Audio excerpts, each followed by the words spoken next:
محترم ناظرین کرام، السلام علیکم ورحمۃ اللہ۔ اللہ تبارک و تعالیٰ کا فضل و احسان ہے کہ ہم قرآن کریم کا مطالعہ کر رہے ہیں، اور انشاءاللہ تعالیٰ آج ہم سورہ بقرہ کی آیت نمبر 113 سے شروع کرتے ہیں۔ آئیے آغاز کرتے ہیں۔ اعوذ باللہ من الشیطان الرجیم، بسم اللہ الرحمن الرحیم۔ وقالت اليہود وقالت اليہود لیست النصارى على شیء وقالت النصارى ليست اليهود على شيء وهم يتلون الكتاب كذلك قال الذين لا يعلمون مثل قولهم فالله يحكم بينهم يوم القيامة فيما كانوا فيه يختلفون۔ اللہ تبارک و تعالیٰ فرماتا ہے وقالت الیہود، اور یہود نے کہا، قال یقول کہنے والے، کہا فعل ماضی ہے، کہا، وقالت الیہود، اور یہود نے کہا، لیست النصارى على شیء، نصارہ نصرانی کی جمع ہے نا، یہ نصارہ کرسچنز، عیسائی کسی چیز پر نہیں ہے، لیست نہیں ہے، النصارہ عیسائی لوگ، علی شیء کسی چیز پر، وقالت الیہود لیست النصارى علی شیء، اور یہود نے کہا کہ عیسائی لوگ کسی شے پر نہیں ہے، یعنی کسی کیا کہتے ہیں، کسی قابل ذکر چیز کے پاس نہ ان کا عقیدہ صحیح ہے نہ ان کا عمل صحیح ہے، یہ کہنا چاہتے ہیں۔ امام نصفی رحمۃ اللہ علیہ بتاتے ہیں علی شیء کا مطلب ای علی شیء یصح ویعتد بہ، کوئی ایسی چیز جو صحیح ہو یا اس کو کاؤنٹ کیا جا سکے، گنتی میں کوئی چیز آئے، اس طرح کی کوئی چیز پر یہود نہیں ہیں، یہود کہتے ہیں عیسائی نہیں ہیں۔ وقالت النصارى لیست الیہود علی شیء، اور نصارہ نے کہا، عیسائیوں نے کہا کہ یہود کسی چیز پر نہیں ہے، یعنی یہود کا عقیدہ صحیح ہے نہ یہود کا عمل صحیح ہے۔ یہ لوگ آپس میں اس طرح سے ایک دوسرے کو بلیم کرتے رہے، اور یہود کہتے ہیں کہ عیسائی گمراہ ہے، اور عیسائی کہتے ہیں کہ یہود گمراہ ہے۔ عیسائی کہتے ہیں کہ یہود کا عمل صحیح نہیں ہے، اور یہود کہتے ہیں کہ عیسائیوں کا عمل صحیح نہیں ہے۔ ٹھیک ہے، اب دیکھیے ان لوگ کا ان کے جو عقائد کے مسائل ہے، عیسائی لوگ تثلیث کی طرف چلے گئے، یعنی تین خدا ماننے کی طرف چلے گئے، خدا ایک ہے اور وہ خدا جو ہے وہ تین مل کر بنتے ہیں، باپ، بیٹا اور روح مقدس، باپ، بیٹا اور روح مقدس، یہ جو holy spirit, father, son and holy spirit, یہ تین ملا کر خدا بنتا ہے۔ اس طرف چلے گئے لوگ، جبکہ انبیاء علیہ السلام میں سے کسی نے اس طرح کا عقیدہ نہیں عطا کیا تھا۔ اب یعنی خدا کو تین حصوں میں بنا دیے یہ لوگ، خدا کو تین حصوں میں بنا دیے، اور یہ بات بھی یعنی لازمی شے ہے کہ جو اصل ہوتا ہے، جب اگر اس کے حصے بنا دیا جائے تو اصل اپنے حصوں کا محتاج ہوتا ہے، جی اصل اپنے حصوں کا محتاج ہوتا ہے۔ کار ہے، بغیر ٹائروں کے کار نہیں ہوتی، ٹائر کار کا حصہ ہے، پہیہ جو ہے ٹائر وہ کار کا حصہ ہے، بغیر پہیے کے کار مکمل نہیں ہو سکتی۔ یعنی خدا کو تین حصے بتا دیے، یعنی خدا تین حصوں کا محتاج ہے، جو محتاج ہو گیا وہ خدا کہاں رہتا ہے؟ یعنی کئی اعتبارات سے یہ بات غلط ہوتی ہے۔ پھر ان کے اندر ایک عقیدہ یہ ہے کہ حضرت عیسیٰ علیہ السلام، معاذ اللہ، جس طرح سے ان کا عقیدہ ہے کہ یہ اللہ کا بیٹا ہے۔ اب یہ اللہ کا بیٹا ہے، اور انہوں نے کیا کیا، باقی اپنے قوم کے گناہگاروں کی طرف سے انہوں نے خود کو سولی پر چڑھا لیا ہے۔ انا للہ و انا الیہ راجعون، کہ یہ نظام عدل اور انصاف کے اتنے سخت خلاف ہے کہ گناہ کوئی اور کرے اور سزا کسی اور کو ملے۔ جی گناہ کوئی کر رہا ہو اور سزا کسی اور کو ہو، یہ کوئی معقول بات نہیں ہے۔ اللہ تبارک و تعالیٰ اس کو کیسے قبول فرمائے گا؟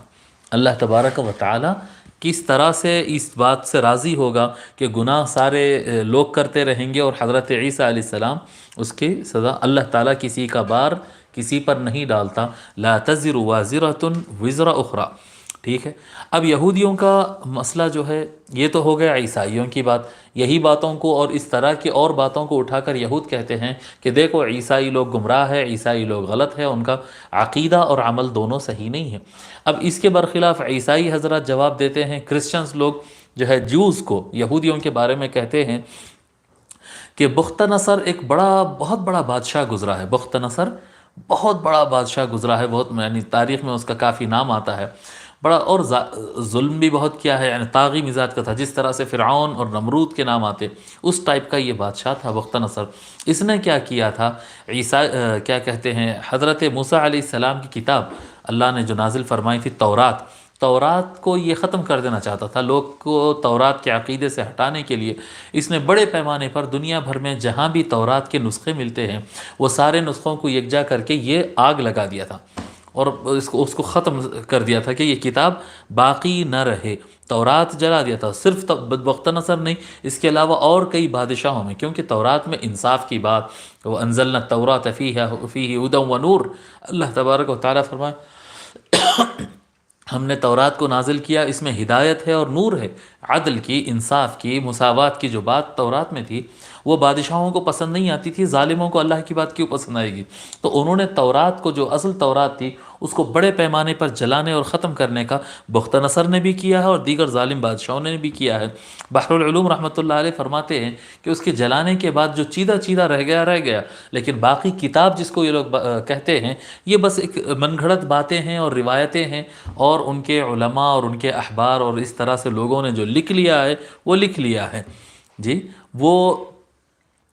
کیا کہتے ہیں، اصل اللہ تبارک و تعالیٰ کی منزل چیز نہیں ہے، انہوں نے اس ضلالت سے نکالنے والے نبی کو۔ اچھا، ساتھ ساتھ یہ ہے کہ تورات کے لوگوں نے، یعنی یہود نے، جو تورات کا نام لیتے ہیں، تورات کے ماننے والے تو ہم ہیں، حقیقت میں تورات کے ماننے والے، انجیل کے ماننے والے ہم ہیں کہ اللہ تبارک و تعالیٰ نے اپنے نبیوں پر یہ کتابیں نازل فرمایا تھا، اور جس طرح اللہ تعالیٰ نے نازل فرمایا اس پر ہمارا ایمان ہے۔ بعد میں بندوں نے اس میں کیا کہتے ہیں، اضافہ کر لیا۔ اب جو اضافات کے ساتھ مان رہے ہیں وہ یعنی اللہ کے کلام سے زیادہ بندوں کے کلام کو مان رہے ہیں، بندوں کے کلام کو مان رہے ہیں۔ ہمارا ماننا یہ ہے کہ یہ محفوظ نہیں ہے، ٹھیک ہے۔ تورات کے اندر بھی اور انجیل کے اندر بھی، تورات کے اندر یہ اس بات کا ذکر ہے کہ نبی اکرم صلی اللہ علیہ وآلہ وسلم تشریف لائیں گے اور ان کی کتاب آخری کتاب ہوگی، اور ان کی نبوت جو ہے وہ خاتم النبیین ہوں گے، آخری نبی ہوں گے، اور ان کو سب کو ماننا ہے، یہ تورات میں لکھا ہوا ہے۔ اب یہ لوگ جو ہے حضور صلی اللہ علیہ وسلم کا بھی انکار کر دیتے اور قرآن کریم کا بھی یہ انکار کر دیتے ہیں، جو ایک ایسی کتاب کا انکار کرتے ہیں جو آپ کی کتابوں کی تصدیق کر رہی ہے، ایک ایسے رسول کا انکار کر رہے ہیں جو موسیٰ اور عیسیٰ علیہ السلام کے تصدیق کر رہے ہیں، انہی کا یہ لوگ انکار کرتے ہیں۔ بہرحال ان کے اپنے کوئی تعلیمات بچے ہی نہیں، تورات کے یہود کے پاس اصل میں کوئی ان کے اللہ کی طرف سے جو نازل کیے گئے تعلیمات تھے وہ تعلیمات ان کے پاس بچے ہوئے نہیں ہیں۔ ان کے اپنے علماء اور احبار، ان کے پجاریوں کے لکھی ہوئی بہت سارے باتیں، بس یہی ہے ان کے پاس۔ تو اس چیز کو بلیم کرتے ہوئے عیسائی لوگ کہتے ہیں کہ ان کے پاس کچھ بچا ہی نہیں، اور عیسائیت میں اخلاق اور روحانیات کی تعلیم زیادہ ہے۔ تورات کے اندر روحانیات اور اخلاق کی تعلیم، آج کی جو تورات ہے، اب جو موجودہ تورات ہے تحریف کے بعد، اس کے اندر کسی قسم کی روحانیت اور اخلاق کی تعلیم ملتی ہی نہیں ہے۔ اخلاقی تعلیم اور روحانیات، اسپریچویلٹی جو ہوتی ہے وہ ساری کی ساری بائبل میں ملتی ہے۔ تو لہذا عیسائیوں کا یہ بھی اعتراض ہے کہ اللہ الرحمن الرحیم، اللہ جو سب سے بڑا رحم کرنے والا ہے، وہ کتاب نازل فرمائے اور اس میں سرے سے کوئی اسپریچویلٹی نہ ہو، روح کی تسکین کا سامان نہ ہو، اخلاق اور کردار کی کوئی تربیت نہ ہو، صرف قانون کی بات اس کے اندر کی جا رہی ہے، یہ اللہ کا کلام نہیں ہو سکتا۔ یہود گمراہی پر ہے، اور دونوں یعنی کسی حد تک اپنی بات پر درست ہے، کیونکہ دونوں کی کتابیں تبدیل ہو چکی ہے اور دونوں بھی گمراہ ہو رہے ہیں۔ اللہ تبارک و تعالیٰ فرماتا ہے وقالت اليہود لیست النصارى علی شیء، اور یہود نے کہا کہ عیسائی لوگ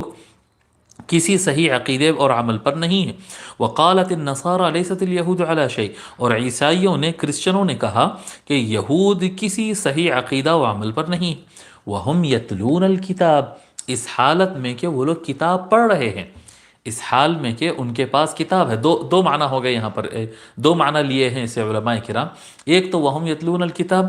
وہم اور وہ یتلون تلاوت کرتے ہیں، یعنی سمجھتے ہوئے پڑھنا۔ تلاوت کا معنی ہم سابق میں بتا چکے ہیں، تلاوت کا معنی ہوتا ہے سمجھتے ہوئے پڑھنا، رک رک کر، ٹھہر ٹھہر کر، سمجھ سمجھ کر پڑھنا۔ وہم یتلون الکتاب، وہ کتاب کی تلاوت کر رہے ہیں، کتاب پڑھتے ہیں۔ کون سی کتاب؟ ایک معنی اس کا یہ ہے کہ ان کے پاس اپنی کتاب ہے، ان کے پاس تورات کا علم ہے، ان کے پاس کیا کہتے ہیں، انجیل کا علم ہے۔ وہ پڑھتے ہوئے بھی، تورات میں آگے انبیاء آنے کا ذکر ہے، تو ان کو چاہیے تھا کہ عیسیٰ علیہ السلام اور ان کی قوم کو مانیں، عیسیٰ علیہ السلام کو تسلیم کرنا چاہیے تھا یہودیوں کو، کیونکہ تورات میں آگے انبیاء کے آنے کا ذکر ہے۔ اسی طرح سے عیسائیوں کو چاہیے تھا کہ وہ تورات کو اور موسیٰ علیہ السلام کو مانیں، کیونکہ بائبل بعد میں آئی سو کتاب ہے، انجیل بعد میں آئی سو کتاب ہے، اس میں سابقہ نبی حضرت موسیٰ علیہ السلام، ان کی قوم اور ان کی کتاب کا ذکر ہے۔ تو دونوں کتابیں ایک دوسرے کو سپورٹ کرتی تھی، ایک دوسرے کے منافی نہیں ہیں۔ دیکھو، اللہ نے ہی تورات کو نازل کیا، اللہ نے ہی انجیل کو نازل کیا، اللہ نے ہی قرآن کو نازل کیا، اور تینوں کتابیں ایک دوسرے کو سپورٹ کرنا چاہیے، کیونکہ فرمان اللہ کا ہے، بندوں کا نہیں ہے۔ بندوں کے فرمان میں ایسا ہوتا کہ اب ہم کچھ بول دیے تھے، بعد میں اس کا الٹا بول دیے، پھر ایسا ہو گیا کہ اپنی بات کو کاٹ دیے، تناقض آ گیا۔ کلام اللہ میں ایسا نہیں ہوتا۔ اللہ تبارک و تعالی جو فرماتا ہے اس کے اندر اس طرح سے نہیں ہوتا ہے۔ جب اللہ تبارک و تعالی نے یہ فرمایا ہے، یعنی تورات نازل کیا ہے، اس کے بعد انجیل نازل کیا ہے، تو یہ دونوں کتابیں ایک دوسرے کو سپورٹ کرنا چاہیے۔ اور آپ دیکھیں گے کہ تورات انجیل کا سپورٹ نہیں کر رہی، اور انجیل تورات کا سپورٹ نہیں کر رہی، اور یہودی لوگ جو ہے حضرت عیسیٰ علیہ السلام کا انکار کر رہے ہیں، اور کرسچن اور عیسائی لوگ جو ہے وہ حضرت موسیٰ علیہ السلام کا انکار کر رہے ہیں۔ یہ خود اس بات کی دلیل ہے کہ یہ لوگ گمراہ ہو چکے ہیں۔ اس کے برخلاف آپ اگر قرآن کو دیکھیں گے، اگر آپ قرآن کو دیکھیں گے تو قرآن کریم تورات کو اور انجیل کو، دونوں کتابوں کی تصدیق کرتی ہے، دونوں کتابوں کی تصدیق کرتی ہے۔ اسی طرح سے رسول اکرم صلی اللہ علیہ وآلہ وسلم اور ان کی امت مسلمہ موسیٰ علیہ السلام کو بھی نبی مانتی ہے، اللہ کا نبی اور رسول مانتی ہے، اور عیسیٰ علیہ السلام کو بھی اللہ تبارک و تعالیٰ کا نبی مانتی ہے۔ تو یہ حق پر ہونے کی علامت ہے۔ اللہ تعالیٰ فرماتا ہے وَهُمْ يَتْلُونَ الْكِتَابَ، کتاب پڑھتے ہوئے یہ لوگ ایک دوسرے کو جو ہے، ان کے پاس علم ہے، نالج ہے، کتاب ہے، اس کے باوجود یہ لوگ ایک دوسرے کی کاٹ میں لگے ہوئے ہیں، ایک دوسرے کی مخالفت میں لگے ہوئے۔ ایک معنی یہ ہے۔ دوسرا معنی وَهُمْ يَتْلُونَ الْكِتَابَ، اور وہ قرآن پڑھتے ہیں، یعنی قرآن نازل ہو گیا۔ آج قرآن نازل ہونے کے بعد یہود عیسائیوں کو گمراہ اور عیسائی یہود کو گمراہ کیسے کہہ سکتے ہیں، جبکہ قرآن کریم میں دونوں کی تصدیق ہے۔ قرآن کریم میں تورات کو اور انجیل کو، دونوں کو اللہ کی کتابیں کہا گیا۔ موسیٰ اور عیسیٰ علیہ السلام دونوں کو اللہ تبارک و تعالیٰ کے نبی اور رسول کہا گیا۔ ان کے سامنے سب کچھ سامنے آ جانے کے بعد، تصدیق ہو جانے کے بعد بھی وہ انکار کر رہے ہیں، یہ ان کے ہٹ درمی ہیں۔ كَذَلِكَ قَالَ الَّذِينَ لَا يَعْلَمُونَ مِثْلَ قَوْلِهِمْ، اسی طرح سے قال كذلك، اسی طرح سے قال کہا، الذین جو، لا يعلمون جن کے پاس علم نہیں ہے، لا يعلمون جانتے نہیں ہیں، مثل قولہم انہی کے قول کی طرح۔ اہل کتاب جیسا ایک دوسرے کو، سب ایک دوسرے کو غلط غلط غلط کہہ رہے ہیں، انکار کر رہے ہیں ان کی کتابوں کا، انبیاء کا، اسی طرح سے ان پڑھ لوگ جو ہیں، جن کے پاس کوئی علم نہیں ہے، وہ افراد بھی کرنے لگے، کیا اسی طرح سے کہنے لگے ہیں کہ تم غلط ہے، تم غلط ہے، تم غلط ہے۔ جن کے پاس علم نہیں ہے، یہ کون افراد ہے صاحب؟ یہ ہے مجوس، یہ ہے ہندوس، یہ ہے جینس، یہ ہے اس طرح سے ملحدین، یعنی جن کے پاس کوئی نبی کا ذکر ملتا ہے، نہ جن کے پاس کوئی کتاب کا ذکر ملتا ہے۔ آپ اگر اٹھا کر ان کے یہ سارے مذاہب جو میں نام لے لیا، مجوس ہے، یعنی ہندوازم ہے، جینزم ہے، بدھزم ہے، اگر آپ ان کی کتابوں کو اٹھا کر دیکھیں، اگر ان کے پاس کوئی ایک چیز بھی سند سے ثابت نہیں ہوتی ہے، کوئی ایک شے بھی ان کے پاس سند سے ثابت نہیں ہوتی۔ ان کی کتاب یعنی یقینی طور پر نہیں کہہ سکتے ہیں کہ یہ اللہ تعالیٰ کی طرف سے آئی ہوئی کتاب ہے، کوئی ایک نبی کا نام یہ نہیں بتا سکتے ہیں، یا کسی اچھے عبادت کرنے والے انسان کو سیدھا خدا ہی بنا دیتے، بھگوان بنا دیتے، اس کی پوجا شروع کر دیتے ہیں، یا پھر سیدھا انسان ہو جاتا۔ ان کے پاس کوئی نبی نہیں ہے، اللہ تبارک و تعالیٰ کی طرف سے مرسل کوئی رسول نہیں ہے، کوئی نبی نہیں ہے، ان کے پاس کوئی کتاب نہیں ہے۔ اگر ان کی کوئی کتاب آپ اٹھا لیں گے تو ایک علاقے میں وہی کتاب الگ الفاظ کے ساتھ رہے گی، نام وہی رہے گا، دوسرے علاقے میں وہی کتاب جو ہے کچھ الگ طریقے سے رہے گی، ایک ہی واقعہ 4 جگہ الگ الگ طریقے سے بیان ہوگا۔ ان کی کوئی کتاب ان کی ثابت نہیں ہے، کوئی روایت ان کے پاس متواتر نہیں ہے، کوئی نبی کا ان کے پاس ذکر نہیں ہے، ان کے پاس کچھ بھی نہیں ہے، من گھڑت قصے کہانیاں ہیں انسان کے ذہن سے، یعنی بہت ساری حکمت کی اور اچھی باتیں بھی ملتی ہے، لیکن صاف سمجھ میں آتا ہے کہ اس میں کلام اللہ یا اللہ کا حکم کچھ بھی نہیں، بلکہ جو کچھ انسان اپنے ذہن سے سمجھ سکا ہے وہی اس کے اندر لکھا ہے۔ اگر ذہن شہوات اور برائیوں کی طرف گیا ہے تو برائیاں لکھے ہوئے ہیں، اور اگر ذہن اچھائیوں اور حکمتوں اور پالیسیز کی طرف گیا ہے، اچھی طرف گیا ہے، خیر کی طرف، تو اس کے اندر بہت ساری خیر کی یعنی اس کے اندر خیر کی باتیں وغیرہ سب ملیں گی، لیکن پڑھنے سے پتہ چلتا ہے کہ ان کے پاس اللہ کے پاس سے کوئی علم آیا ہوا، رکھا ہوا، محفوظ نہیں ہے۔ تو کذالک قال الذین لا یعلمون مثل قولہم، جس طرح سے اہل کتاب پڑھتے ہوئے ایک دوسرے کو بلیم کرتے رہے کہ وہ گمراہ ہے، یہ گمراہ ہے، اسی طرح سے جن کے پاس علم نہیں ہے، جن کے پاس کوئی کتاب نہیں ہے، جن کے پاس کوئی رسول نہیں ہے، انہوں نے بھی اس طرح سے کہنا شروع کر دیا کہ وہ بھی اس طرح سے کہہ رہے ہیں کہ کوئی حق پر نہیں ہے، بس حق پر ہم ہی ہے۔ فاللہ یحکم بینہم یوم القیامت فیما کانوا فیہ یختلفون، پس اللہ فیصلہ کرے گا، حکم یحکم فیصلہ کرنا، یحکم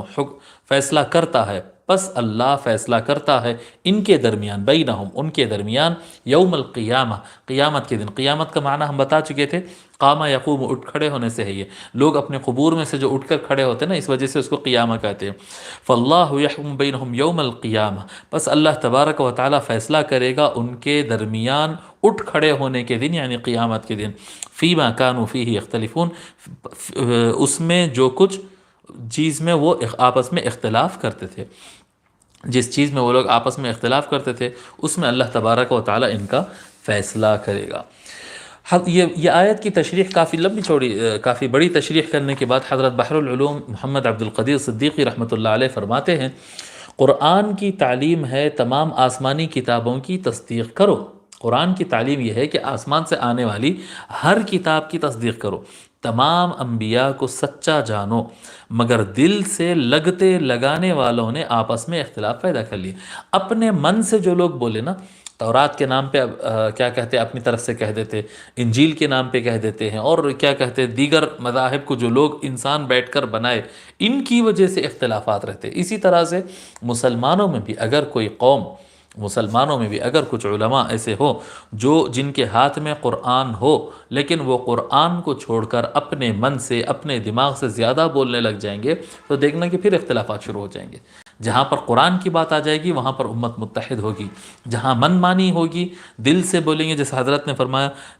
دل سے لگتے لگانے والوں نے آپس میں اختلاف پیدا کر لیے ہیں، اس سے احتیاط کرنا چاہیے۔ اصل مذہب تو خدا پرستی، اصل مذہب تو خدا پرستی، صرف اللہ کی عبادت کرنا، توحید اور نیک عمل ہے، یہ اصل مذہب ہے۔ اصل مذہب کیا ہے؟ اللہ کو ماننا، ایک اللہ کو ماننا،